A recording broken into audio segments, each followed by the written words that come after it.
आप सभी को मेरी तरफ से प्यार भरी नमस्ते। आज हम बात करेंगे अपने दिमाग और पेट के संबंध के बारे में, क्योंकि पेट और दिमाग में एक बहुत ही गहरा संबंध होता है। ये दोनों एक दूसरे पर बहुत निर्भर होते हैं, दोनों में बहुत एक दूसरे के ऊपर डिपेंडेंसी होती है। जब ब्रेन या माइंड अपना सही नहीं है तो हमारा पेट भी सही नहीं हो सकता, क्योंकि ये दोनों की इंटरडिपेंडेंट रिलेशनशिप है। अगर हमारा पेट सही नहीं है तो हमारा ब्रेन भी माइंड भी स्टेबल नहीं होगा। ये दोनों में डिपेंडेंसी हमें देखने को कई बार मिलती है कि जब स्ट्रेस होता है तो कई लोगों का पेट उसी समय खराब हो जाता है, और कई बार कई लोगों को स्ट्रेस के कारण उनका एकदम मोशन लूज हो जाता है, तो उनको जाना पड़ता है टॉयलेट वगैरह में। और इसके अलावा कई बार हम कोई खाने वाली चीज़ देख लेते हैं तो एकदम हमारे मुंह में पानी आने लग जाता है, क्योंकि ये दोनों का माइंड और हमारा पेट, ये दोनों में बहुत ही एक गहरा संबंध है। और ये संबंध को हमने सही ढंग से चलाना है। इसके लिए हमने अपने माइंड और अपने एब्डोमेन के लिए अलग अलग प्रयास करने हैं कि ताकि ये दोनों सही ढंग से काम करते रहें और हमारा दिमागी तौर पे भी संतुलन रहे और हमारा पेट भी ना खराब हो।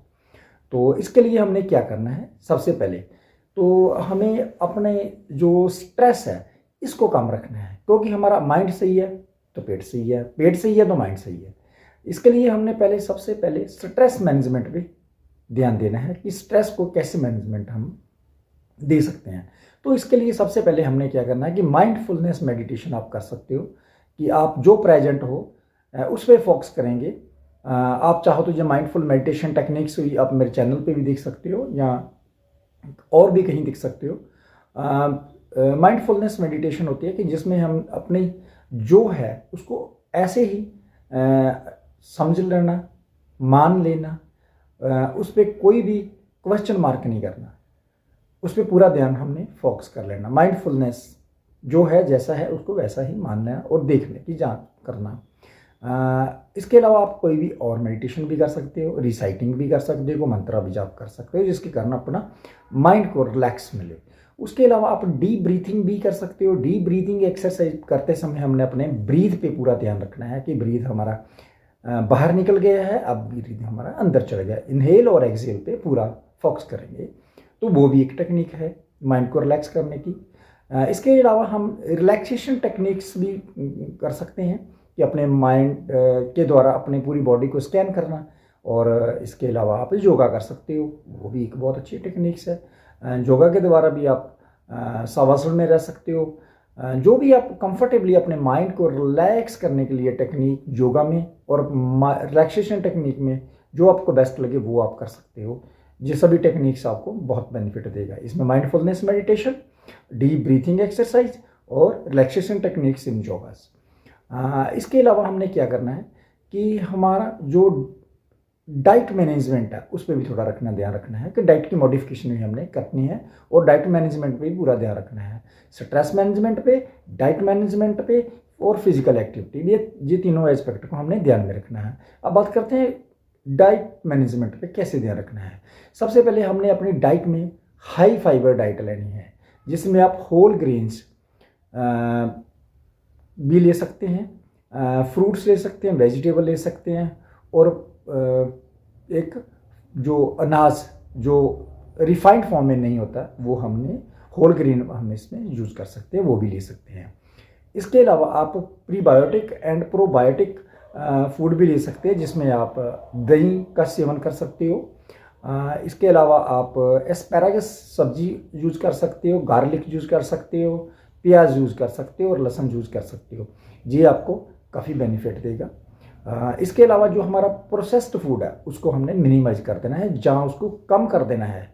और साथ ही जो शुगरी फूड है, जो टेट्रा पैकिंग मार्केट में अवेलेबल होते हैं, स्वीट शरबत अवेलेबल होते हैं, जो पैकिंग वाले फूड होते हैं, इसको भी हमने बंद कर देना है, जहाँ इसको मिनिमाइज कर देना है। इसके अलावा हमने अपनी डाइट में ओमेगा 3 फैटी एसिड को ऐड कर लेना है। आप बादाम खा सकते हो, आप ओमेगा के लिए वालनट ले सकते हो, आप लेग्यूम्स ले सकते हो, तो इस सभी में ओमेगा 3 फैटी एसिड होते हैं, उसको हमने अपनी डाइट में ऐड करना है। इसके अलावा आप फ्लैक्स सीड जो ले सकते हो, 1 से 2 रोस्टेड फ्लैक्स सीड्स 1 से 2 चम्मच आप ले सकते हो, उसको हमने खा सकते हैं दिन में 24 घंटे में 1 से 2 चम्मच हमने रोस्टेड फ्लैक्स सीड भी ले सकते हैं। और नेक्स्ट इसमें अपना हाइड्रेशन का पूरा ध्यान रखना कि आपने पानी है जो वो पूरा पीना है, और पानी को कम नहीं करना। अपनी पानी की जो रूटीन है उसको अच्छी तरीके से बढ़िया वाटर अपने लेना है, अच्छा पानी ना कम हो, हाइड्रेशन रखनी है अपनी बॉडी में। नेक्स्ट आ जाता है कि फिजिकल एक्टिविटी। इस आप बात करेंगे कि फिजिकल एक्टिविटी रखने से भी हमारा जो पेट है वो सेट रहता है और माइंड सेट रहता है। फिजिकल एक्टिविटी में आप रेगुलर एक्सरसाइज करो, जिसमें आप ब्रिस्क वॉक कर सकते हो, योग और वॉक कर सकते हो, और स्विमिंग कर सकते हो, साइकिलिंग कर सकते हो, जिम कर सकते हो। जो भी आपको फिजिकल एक्टिविटी करनी है बहुत पूरा कंसंट्रेट से करनी है। इसके अलावा आप एब्डोमेन एक्सरसाइज कर सकते हो। एब्डोमेन एक्सरसाइज में थोड़ा जो भी आप पेट के लिए स्ट्रेचिंग एक्सरसाइज, चाहे वो योगा फॉर्म में हो, चाहे वैसे पेट के लिए जो आपको एक्सरसाइज जो आपका इंस्ट्रक्टर आपको बताएगा, जो आप जिसके प्रति एक्सपर्ट हो, वो आप एब्डोमेन के लिए एक्सरसाइज कर सकते हो।